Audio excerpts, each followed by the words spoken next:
And so now it is being used for those who are not living with HIV as a deterrent or something that can block the transmission of HIV through sexual contact. And I also want to make sure that you understand that there is something also called PEP, which is post-exposure prophylaxis. And that is for anyone who believes they may have come in contact with someone who was living with HIV and not maintaining an undetectable status. So I just want to make sure that I educate as well as entertain this afternoon. So I also understand that there were some things that were just discussed about the stigma. That word kept coming up a lot, the stigma. As someone who is living with HIV, and Dr. Sherry, I'm coming to you, as someone who's living with HIV every day, there are just some times where I just don't want to do it. I don't want to, and when I say I don't want to do it, like I don't want to get out of bed, I don't want to go to work, I don't feel like doing nothing at all, let alone try to take a pill. Yes, I'll take it because I know I have to, but there's something that goes on in the psyche of people who are living with HIV and who have been living with HIV for a while, where depression kind of sets in. Dr. Sherry, why do you believe there, or what are some reasons why depression may look different for those who are living with HIV? Unmute yourself, please. Sorry about that. Forgot that one little button. Thanks so much for having me today. And, first of all, depression is not unusual in the general population, but it's definitely more prominent in this population. And that's because the stigma. We in the African-American community, mental health, anything to do with mental awareness, is stigmatized. We don't want to talk about it. So for many people living with HIV or living with AIDS, there's no one to talk to. There's nowhere to go. They can't go to their families. Sometimes they can't go to the churches. They can't go. So they are living in this secrecy, and it's really overwhelming. And so, yes, you may be depressed, but it's really overwhelming because many people don't understand it, and many people will shy away from even entertaining a conversation with it. So it makes it very, very tough. So the depression, the suicide, and what happens is people try to find other ways of coping. So now you get into other behaviors that are really counterproductive, and it makes it sad. So we have to have conversations. We have to be able to talk about it. We have to be able to normalize things for depression, and I don't care what group of people we're talking about. So I know that even Congressman Hank Johnson stated it even when he was speaking earlier about knowing your status. It is so important that you know your status. And I believe he said 1 in 7 people are living with HIV and don't even know. And so in order to know your status, you would have to, of course, get tested to even know where you are. But there's high anxiety around getting tested. Dr. Sherry, can you tell us what are some of the ways for people who want to know their status? They want to know. And I believe some people actually go get tested, but they don't want to hear the results. So what are some ways that they can reduce the anxiety around that whole testing procedure? First of all, people need to realize that testing is confidential, that, your results are your results, and other people, won't know. It's not like they post them on a billboard. So confidentiality is critical. The anxiety around it is fear. And that fear comes because we know what the stigma is like. We know a lot of people will not be truthful in terms of what they're dealing with. The idea of really getting that confirmed is very anxiety provoking. So one way we can deal with that is have conversations where we know it is okay, because we're talking about people's health. We're talking about life. When it may be a difference in life and death. And it's so important to try to get a support system. And I work also with the medical community and trying to educate them. It's not like drop the diagnosis and say, bye, I'll see you later. We really need to have a support system to follow up, to help people understand what that really means. Because when you get a diagnosis, and I don't care if it's a diagnosis of HIV or AIDS or something else, a lot of times you don't hear anything beyond that diagnosis. So it becomes so much anxiety, and then the depression will sit in. So it's so important for us to be able to have conversations, to be able to know there are places that you can go for support, or people you can go to talk to for that support, because the anxiety in and of itself will prevent a lot of people from seeking help and definitely from following up on treatment. Gotcha. Thanks so much, Dr. Sherry. Dr. Richards, who's on our panel from the Department of DeKalb County Board of Health, I'm sorry. What are some proven methods through maybe evidence-based interventions that your office has found to reduce HIV transmission? Well, one of them, we have a robust condom distribution program. And along with that program, we deliver condoms, or we distribute condoms to community businesses, community partners, places that where people, if they're not comfortable coming to the health department, or if the health department isn't nearby where they live, they can go within the community within DeKalb County and throughout Metro Atlanta and get condoms and other items that they may need to protect themselves. So that's one evidence-based intervention that we've been doing pretty much for the last 6-7 years. And with that, we also are educating on PrEP as well, because they go hand in hand. Gotcha. So I also know, and you said something very crucial, Dr. Richards, that that's Daryl. I haven't gotten those prefixes yet. So Mr. Richards, I'll put it that way, Mr. Richards. You said something very critical, and you said you go to the community and you allow the space for a community to come to you, knowing that you're available. But if they don't feel comfortable coming to directly to the Board of Health, then you go to them and go to actually meet the need where it is. Speaking of meeting the needs and the African American community as a whole, we know that culturally, most of us have gotten our crucial information, not from the news, not from CNN, Fox, NBC, you name it. We don't get our information, not the crucial information. We get our information from the church. Mm-hmm. Dr. Kenneth Samuels, as a pastor of a house of worship in DeKalb County in Georgia, how do we introduce the topic of HIV awareness if we're only speaking about sexual relations in biblical terms? Good question. First of all, I hope you all can hear me because my screen is going in and out a bit. But I do want to thank Congressman Johnson and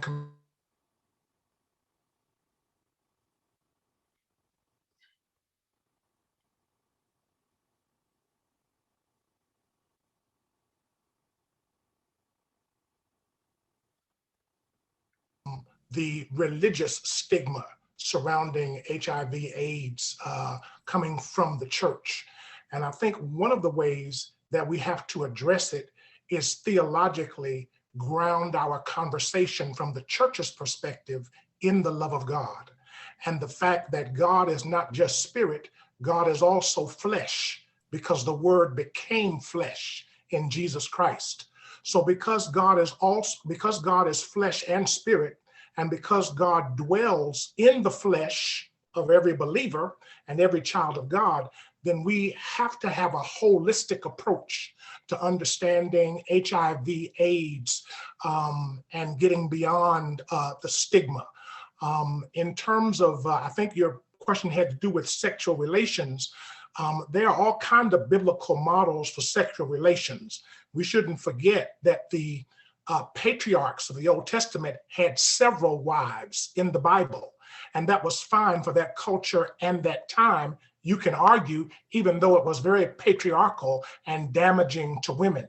So what we have to do is approach the text with an understanding of what it is now, of what we must do now, what is incumbent upon us to promote a gospel of love that includes every child of God, and quite frankly, that recognizes that everybody will not subscribe to what some call the biblical norms of sexual relations, because those norms, quite frankly, are varied.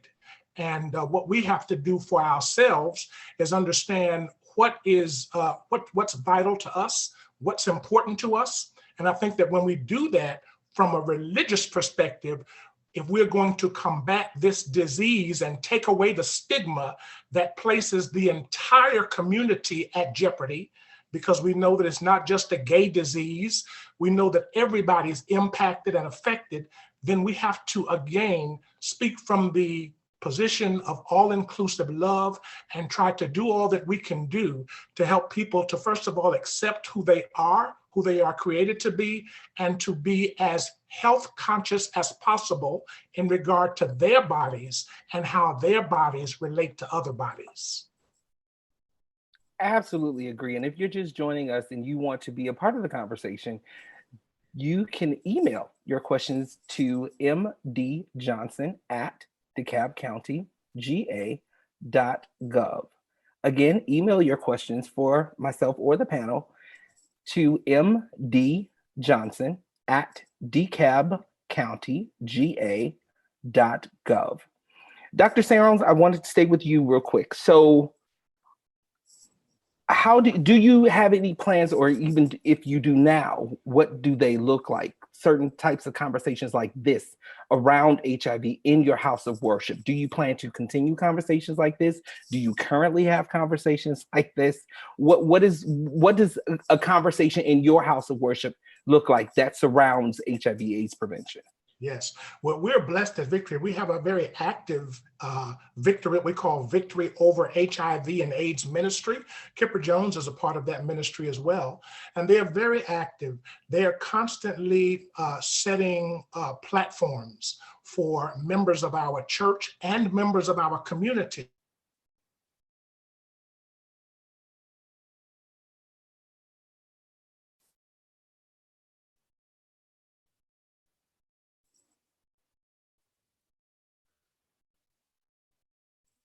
of your health status in every area, and doing what is necessary, because we have a responsibility as believers to be our brothers and our sisters' keeper. So we do our best at Victory to get past the stigma of sexual identity so that we can get to what is healthy in terms of sexual activity.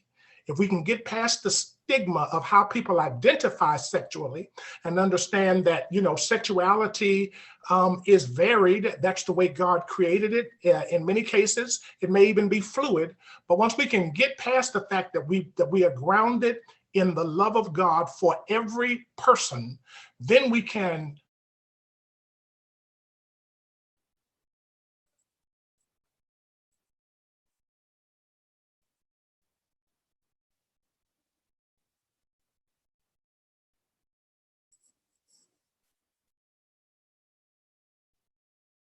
encourage people to know their status. How do we encourage people to talk about their health status so that they can be responsible with the people that they interact with sexually as well? Got it. Amazing. And I can't think of a better way to start and or continue a conversation like that than in the church where we know people of color are going to be. Now that we're in the middle of, hopefully we're going towards the end of a global pandemic, we understand that COVID-19 is on everybody's mind. It's on everybody's lips. But for those of us who are living with HIV, we also have other anxieties around getting the vaccine. Mr. Richards, what is your stance on, from a health perspective, people living with HIV and the vaccine? Well, personally, I believe it comes down to wanting to be healthy and doing things that we need to do to stay safe and healthy. As you know, when it comes to situations in our community, the community, for instance, you go back to the Tuskegee experiment, and since that time, it's been anxiety surrounded around certain things when it comes to health in our communities. And this vaccine is no different. If you look on social media, you hear a lot of conspiracy theories and things of that nature. And I just think people have to reach out to their physicians and make those choices for themselves to stay safe as well as healthy. And that's just my take on that. I'd like to say, follow up on that, if that's okay, David. Absolutely, absolutely. Okay, thank you. One of the things that I've found in DeKalb County is 65% Black. And of course, 75% of the vaccines, of the vaccinations have gone to whites, and 30% to non-whites.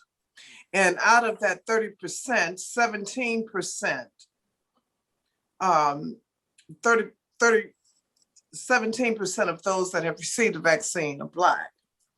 And so that says volumes. And so, I would say that it's not so much that some of us are reluctant to take the vaccine, but overall, not only in DeKalb, but throughout this country, whites are receiving the vaccine in record numbers, whereas Blacks, not only those with HIV or AIDS, those that are just Black. So we have to make sure that scenario change. And I'm working at DeKalb. I'm sure our health department is doing what they can do, but I think it's imperative that we, as Black people, receive this vaccine, because we are the ones that are dying in record numbers. And so I just wanted to bring those statistics to your attention, because right now, the state, and we have representatives on the line, the states are the ones that are receiving the vaccine, and then it's dispersed to local governments. And so I think it's very important that we stay focused on the fact that it needs to be an equitable distribution of this vaccine. Thank you so much, Congressman. Do you all have, or do you all know of any support groups that are available for individuals who are recently diagnosed with HIV? And this is to anyone on the panel. I'll start with that.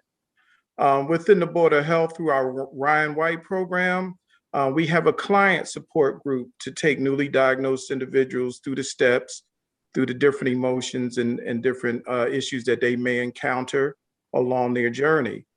So that's one thing we try to place in support of our clients coming through our Ryan White program. Then also we partner with a number of community agencies to help with that as well, with newly identified individuals with HIV. So I used to work for Empowerment Resource Center.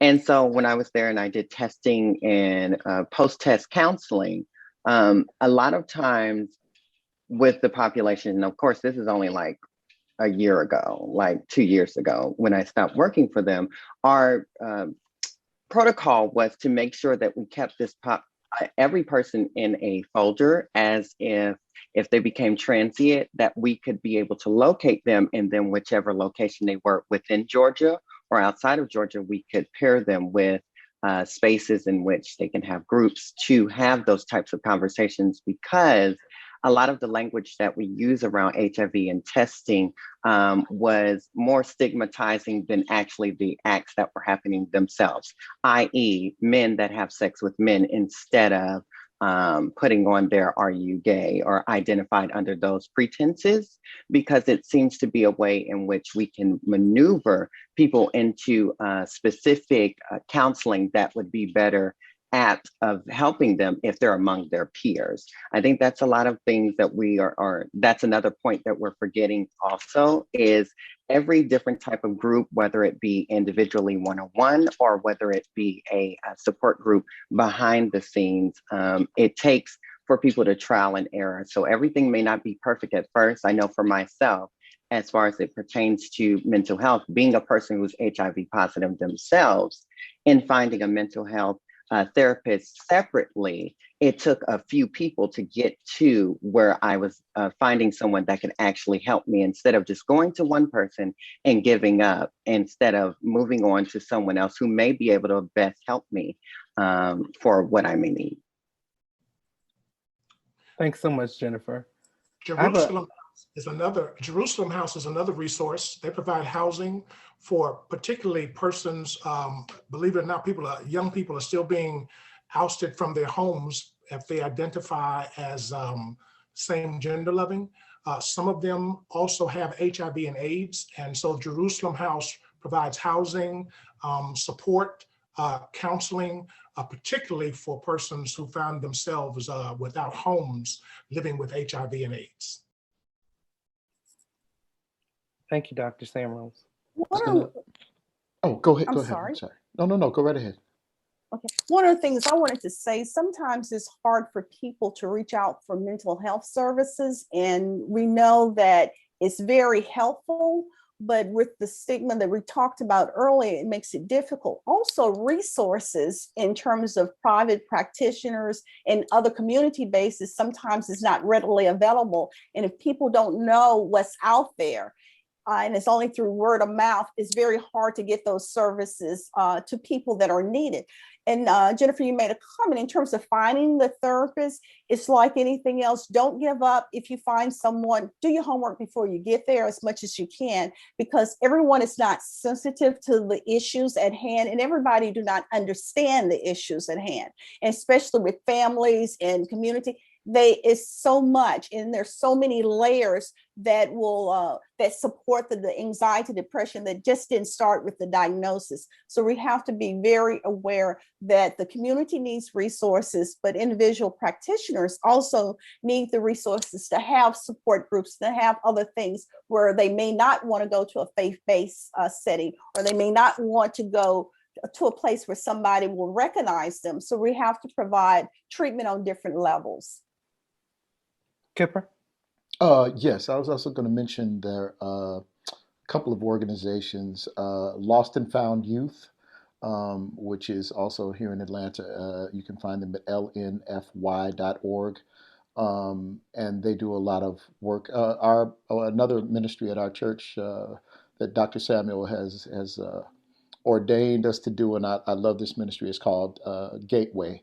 And we do a lot of ministry with the Lost and Found organization. We feed the kids every quarter. We make them a great big old dinner like it's Christmas or Thanksgiving, and feed these homeless kids. Like Dr. Samuel said, people are still putting their kids on the street for being gay or being, different, or not growing up the way that they deem appropriate. But so these kids are out here, and a lot of them are, of course, HIV positive, and doing things like recriminalizing themselves, being rearrested to go to jail to get HIV meds. I mean, it's bad out here. And that piece right there, when I first heard about that, just tore my heart. That really just says a lot about our society and where we place people. But there's a Lost and Found, and then there's also the Counter Narrative Project, which you can find at thecounternarrative.org. When we start talking about Black men who are identifying in many different ways, they are a great resource to kind of be able to find I found my tribe through the Counter Narrative Project. I really did. And so I just really advocate for them.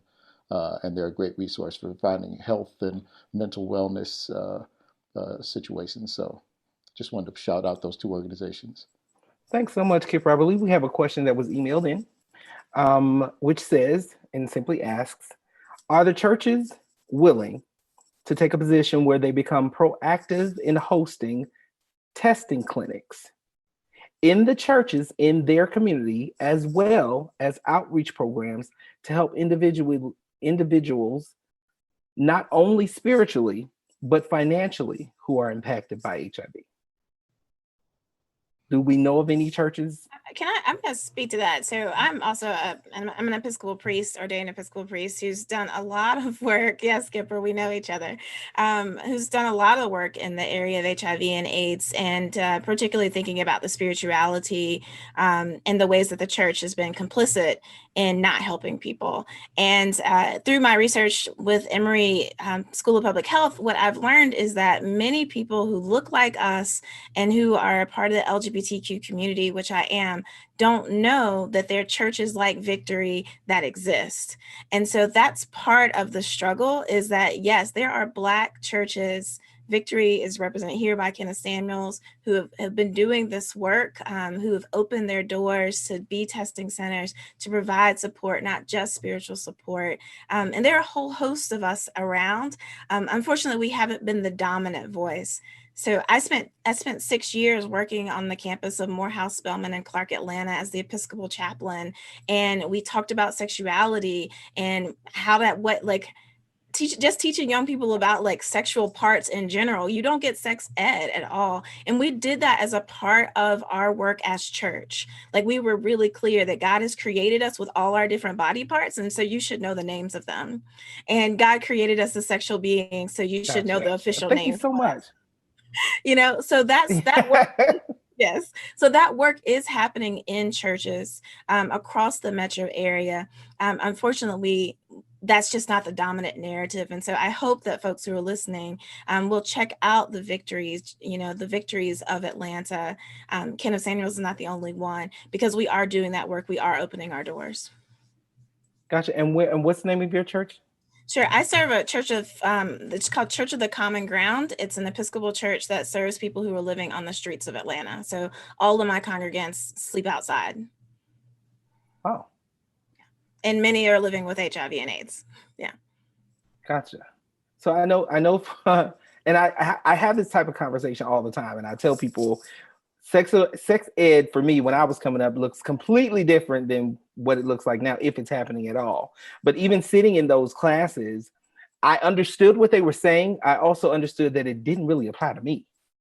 So if we're going to develop curriculums, and this goes to a question that was just emailed in, we have to do something around making sure that the curriculums that we put out there are culturally competent for today's youth.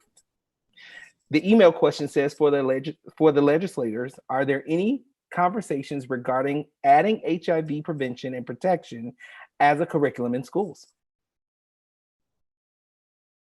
That was literally the next thing that I was going to go to, because we're talking about college now. And the high schools, we were fighting during the time when I was working for Empowerment Resource Center to have programs with high schools. We were actually in talks with a lot of high schools, Grady High School being one of them, on being able to come to the campus to actually speak to the students pertaining to sexual body movement and what happens with interacting with people from Georgia and what it means to be in Georgia itself. Like, a lot of people who may come to adulthood or ways in which we as youth interact, it's sometimes not as foregoing with information. Me, myself being a transplant and from Ohio, coming to Atlanta, Georgia was a totally liberating experience. And with that, I should have had education on how to interact with people and what was my body and my possession and the control that I had over those types of interactions. So to my knowledge, Georgia is still to provide sex education and AIDS prevention is still not foregoing in their movement. So. Yeah, I can speak to. So a lot of this curriculum is controlled by local school boards, and I'll say I represent a portion of Dekalb and Gwinnett County. And in Gwinnett County, there was a large movement to push the school board to introduce comprehensive sex education that would certainly acknowledge that there are queer folks in the world, right? And that was a large movement that was pushed by both pastors and by parents. That unfortunately did not pass, but that school board has consequently turned over. And those folks who were standing in the way as a roadblock to getting that comprehensive sex education in the Gwinnett County schools, they are no longer serving. So I believe, and I will certainly be working with others to bring that back to the Gwinnett County School Board, because it is absolutely imperative that we teach our young people a comprehensive sex education that begins with, this is your body and it's your body, and you get a right to say yes or no, and you get to the right to define who you are and how you want to be called in this world. Thanks so much, Senator. And I believe we have a video. If you'd like. It wasn't a date, it's the main thing. You thought it was a date. I knew it was a date. But it was on that night when we got back to the house. I said to him, there's something that you need to know. I'm HIV positive. And I guess he expected me to like get up and just run out of the room. Because people have done it. We've been together ever since. We have faced a lot of stigma. To have Johnny's support is immeasurable. It's up to all of us to end HIV stigma.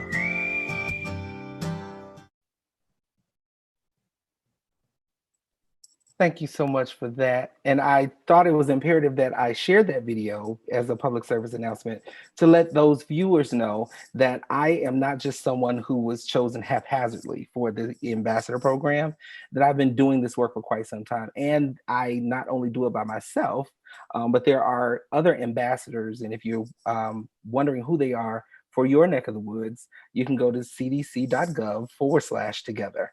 But the support that I have in my own home is immeasurable. And I mentioned that in the PSA as well.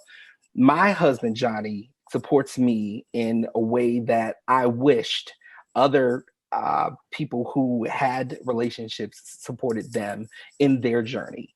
I tell him all the time that there's one thing that I love and hate about you at the same time. The one thing that I love about him is that no matter, because life gets busy, and we're always constantly on the move, on the go, working, doing everything that we possibly can, and what is on our schedule to, live life. But he always asks me, and I love him for asking me, have you taken your medication today? He reminds me that I need to adhere to medication for my own health, but I hate the fact that he even has to ask it.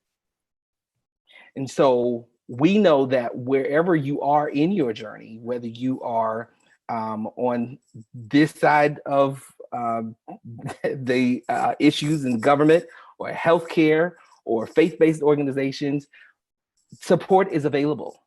And it takes something within all of us who are living with this virus to be able to know what support looks like and to be able to verbalize what support looks like. There's another population that we have not actually touched on. I want to make sure that we get to that question that was emailed to us. And that is for our commissioner or a legislator. Is there any conversations regarding allowing for inmates to voluntarily request HIV testing and or counseling? Inmates are supposed to be tested upon so there's a distinction between jail and prison. I want to make that distinction. So if you are going into a Georgia state prison, meaning that you've been convicted of something that you may or have not done, you are supposed to be tested upon entrance. There's not a test on the going outside, which we need to address. Right? Absolutely. We really need to address that. But you are all folks who find themselves entering into the system, into the prison system, are supposed to be tested for HIV upon entrance. And of course, if you test positive, then you certainly would have access to receive the medical treatment that you need.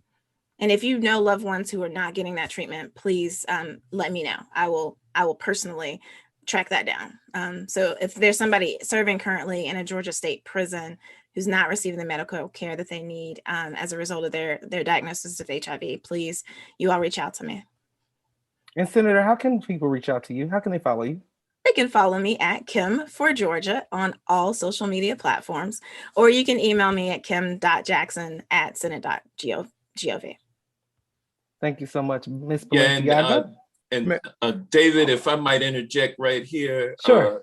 On the federal level, I'm unfamiliar and unaware of that issue, testing either before or after, or before you go in or as you go into the prison system, or when you're coming out. But it makes abundant sense for the federal government to be doing that on the federal level. And so I'm going to check into that, and we'll see where we are on that. And if we need to promote some legislation, introduce some legislation that addresses that, I'll do that. So thank you for that idea from whatever listener or watcher that tendered it. Mm-hmm. And I might also add that Congresswoman Barbara Lee has been a persistent advocate of decriminalizing HIV and AIDS status. And so she has introduced, and I've co-sponsored the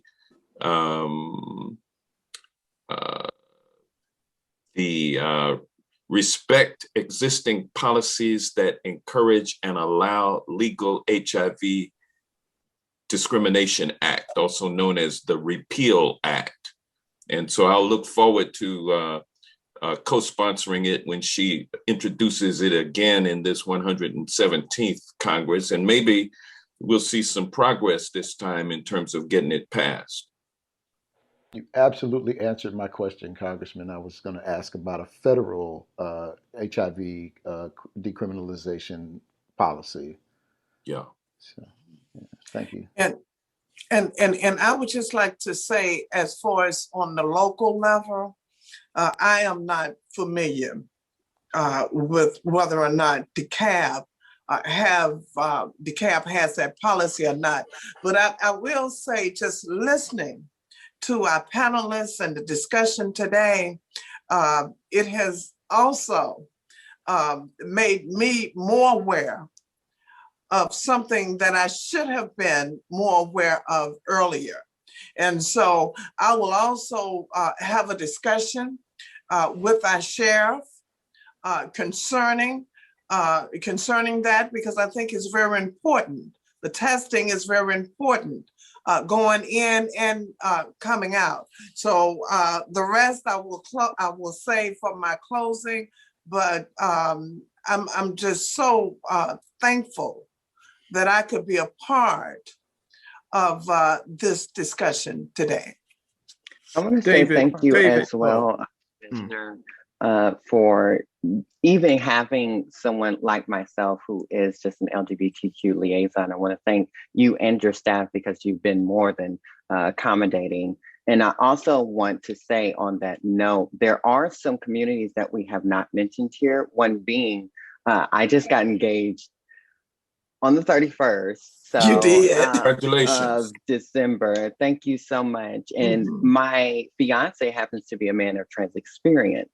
We're not here having conversations readily about those who may have been born female and those who are Black females who aren't even covered by the research that is happening on these standpoints of PrEP, of PEP. When these medicines are coming out, there's not panels that are happening for Black women specifically, and it's not readily researched to do that. The legislation that's coming forward, especially in Congress, I'm looking forward to seeing movement on being able to put into words that has to be an inclusive movement that happens in order for us to eradicate this pandemic itself, because this in itself is a pandemic and is killing our people. And we don't have all the numbers we need in order to identify how to fight it head on.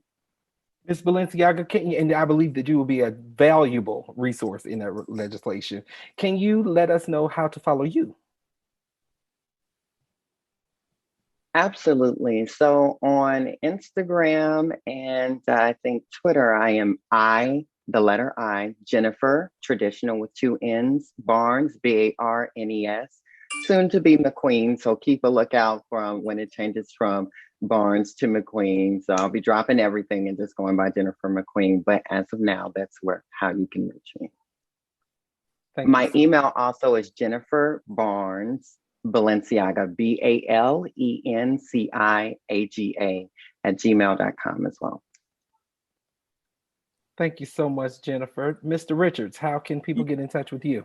Yes, I would like to add one thing before I get to that, David. Sure. In regards to testing locally in the Dekalb County Jail, our program funds HIV testing throughout the jail.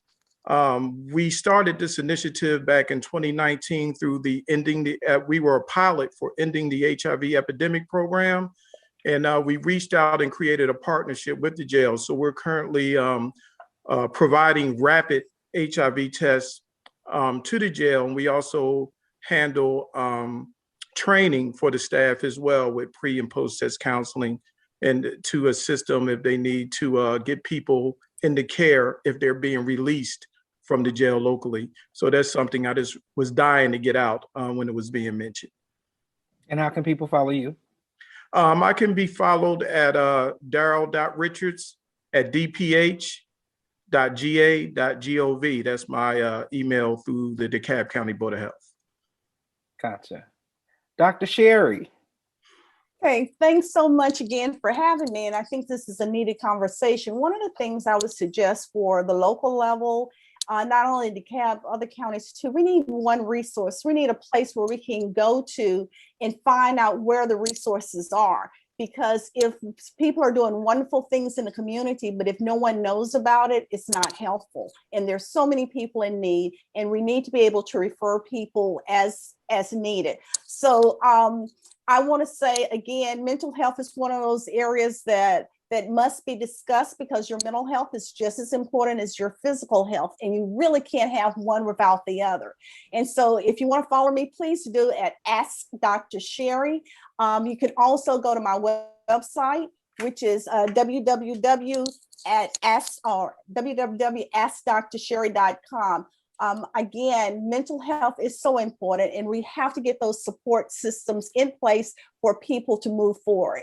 Thanks so much. No problem, Dr. Sherry. And Dr. Sherry, I understand that there is something that you've been doing that is very, it could be very instrumental for those who may be living with or loving someone who is living with HIV and consider themselves a caregiver.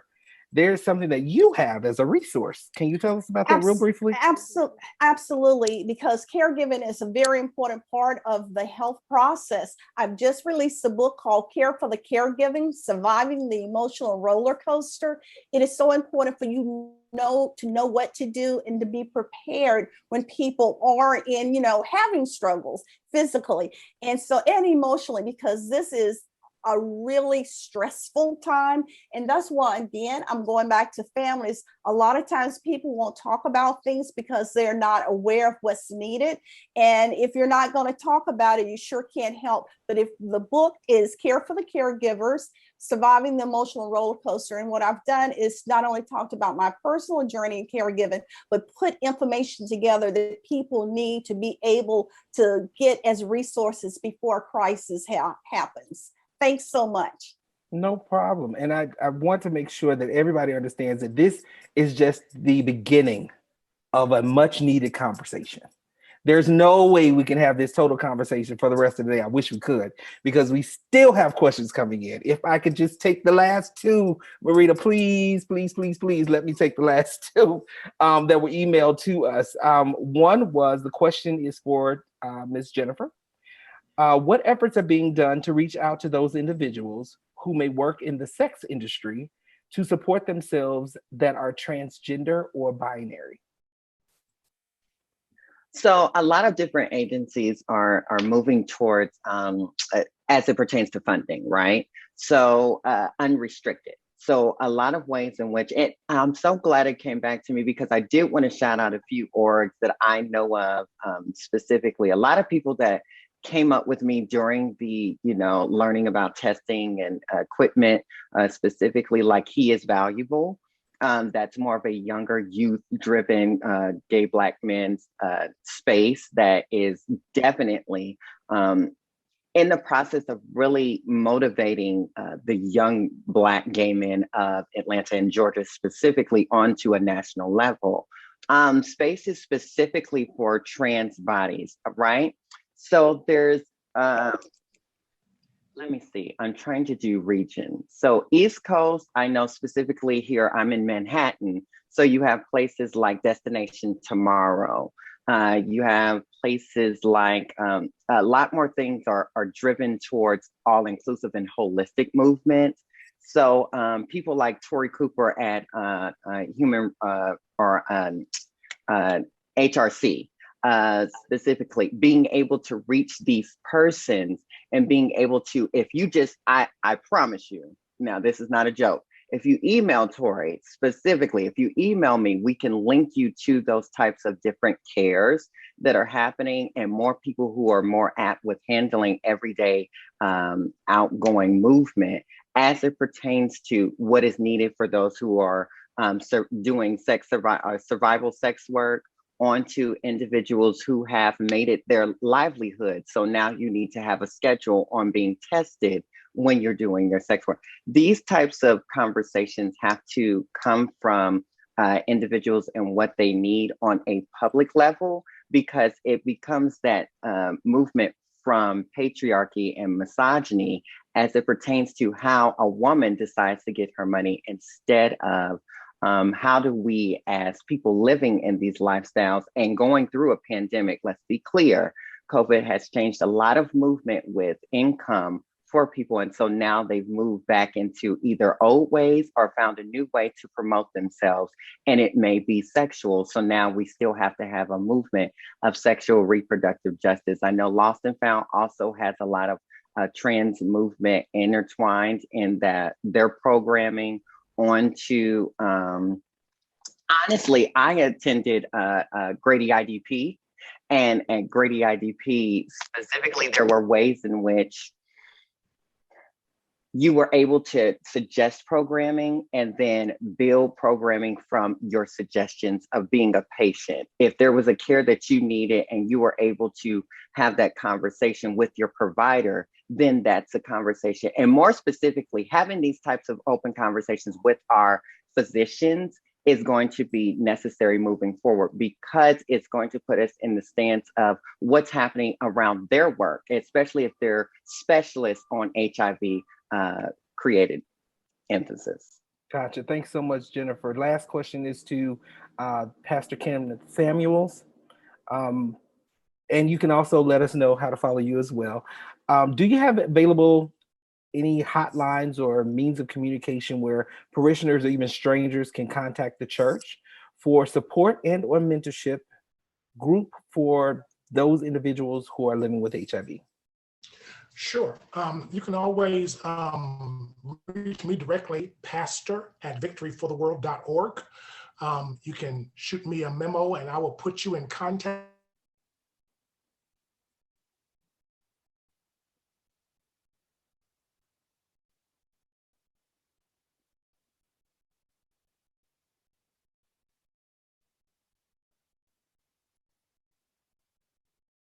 Our congregation and the entire community. We, in fact, even take some of those conversations to various venues in the community for people who may feel a bit anxious about coming to church to discuss these matters. We take them into the community. So just shoot me a text or a note, and I'll be happy to put you in contact with those people in our church who specialize in this work. I'm happy to be a part of it, happy to be a part of this conversation on.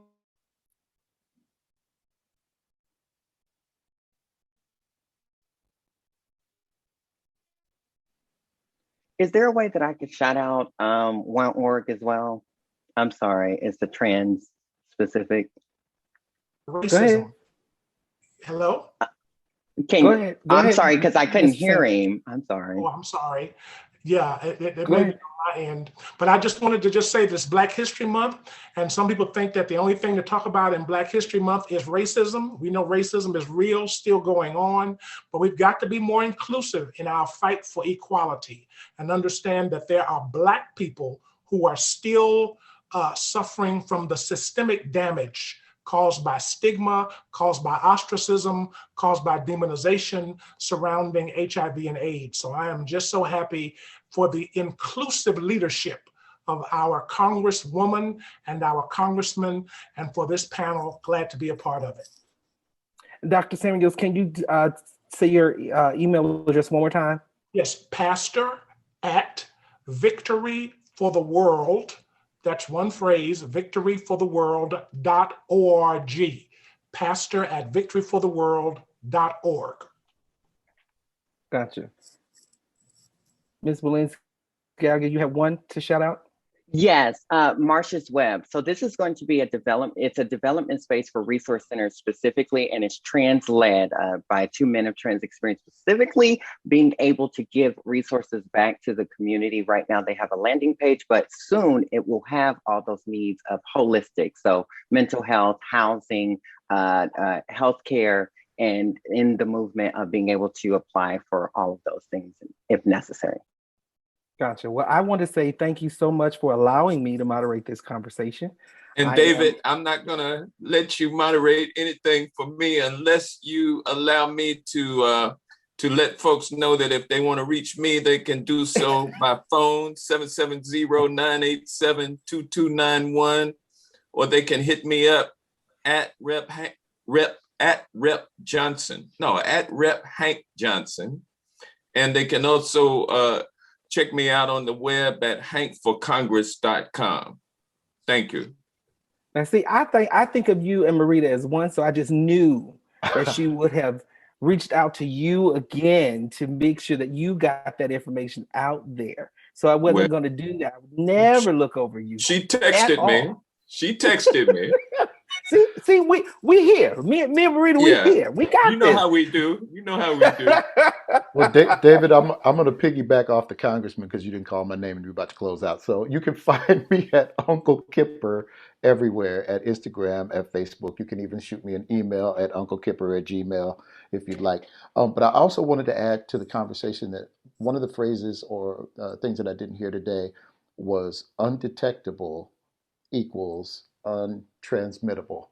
And I think that's part of the decriminalization conversation that needs to be had. The education piece, when you know more, the stigma starts to die down, and you'll understand that undetectable equals untransmittable is a huge piece of that conversation, because people are still being arrested, like Jennifer mentioned earlier, for just being positive, even if undetectable, but not disclosing.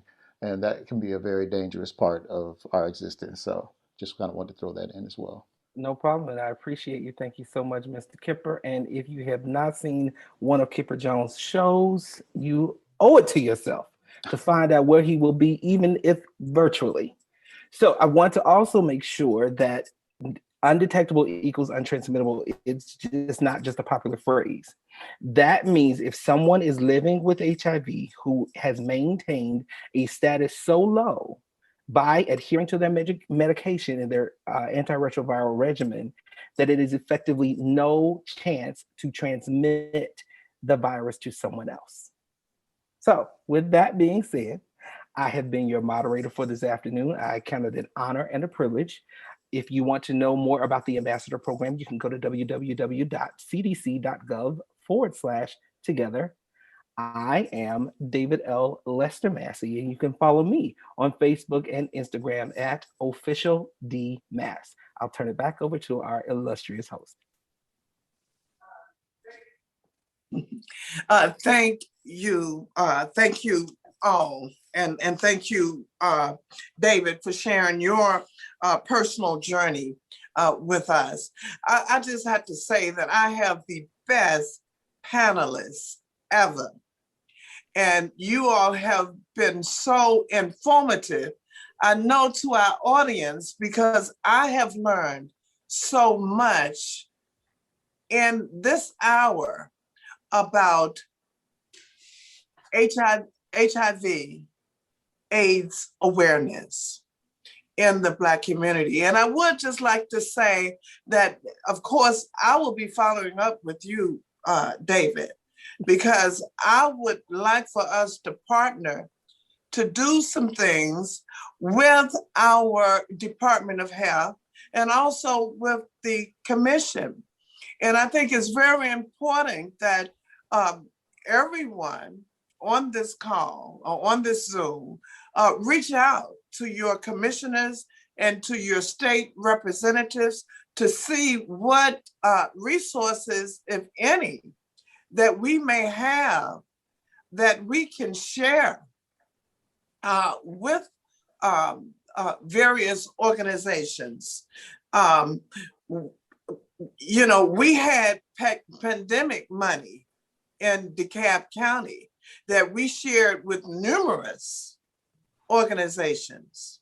And if I had known then what I've known now, you know, I could have shared some of that money within your community for testing, for wherever it would have been needed in the midst of this pandemic. And so I also want to know that we are here to assist you in receiving vaccines for HIV, AIDS community, because I know, especially for this is National Black awareness.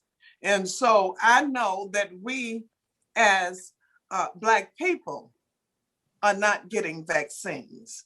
And so I would like to, and I will get with you, David, so that we can hook up and make sure that any resources that we have available that can help, that we share it with you. So with that, I do have a proclamation that I was going to read for the end of this, and I will get it to you, David.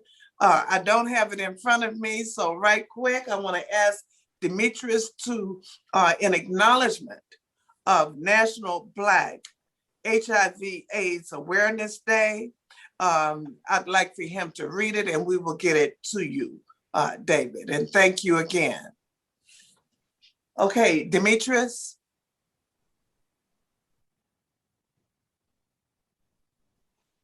Thank you so much, Commissioner Davis Johnson. Let me see if I can get my camera here.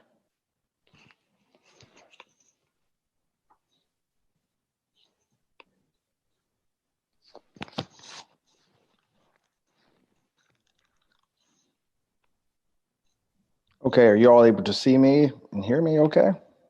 Yeah. Great. Yes. Okay. All right, I'm going to read this now on behalf of Dekalb County Commissioner Marita Davis Johnson. And again, as the commissioner stated, we will be presenting this or mailing this to you, Mr. Massey.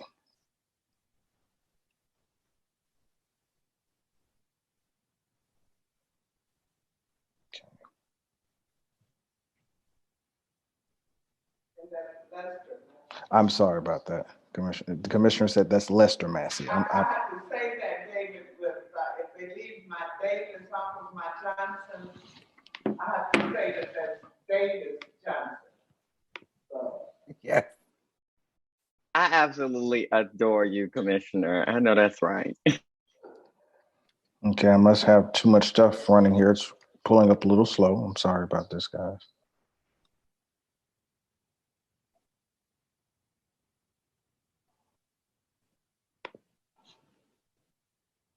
And Jennifer, I just wanted to personally say congratulations. That's so awesome. I'm so happy for you. Thank you so much. Thank you so much.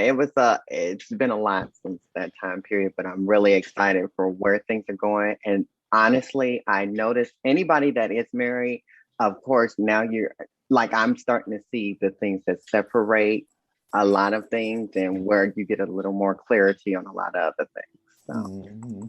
Okay, everyone, I'm Ready to read the proclamation on behalf of DeKalb County Commissioner Marita Davis Johnson. Simply reads, whereas District 5 Commissioner Marita Davis Johnson and the entire DeKalb County Board of Commissioners join the communities across America, the state of Georgia, and DeKalb County to celebrate and commemorate National Black HIV/AIDS Awareness Day. And whereas the observance of the National Black HIV/AIDS Awareness Day is an opportunity to increase HIV education, testing, community involvement, and treatment among Black communities, and is observed in the United States each year on February 7th. And whereas the inception of the National Black HIV/AIDS Awareness Day began in 1999 as a grassroots education effort to raise awareness about HIV/AIDS, prevention, care, and treatment in communities of color. And whereas the United States Department of Health and Human Services reports that there are approximately 1.2 million people in the United States living with HIV, with 14% unaware of their status.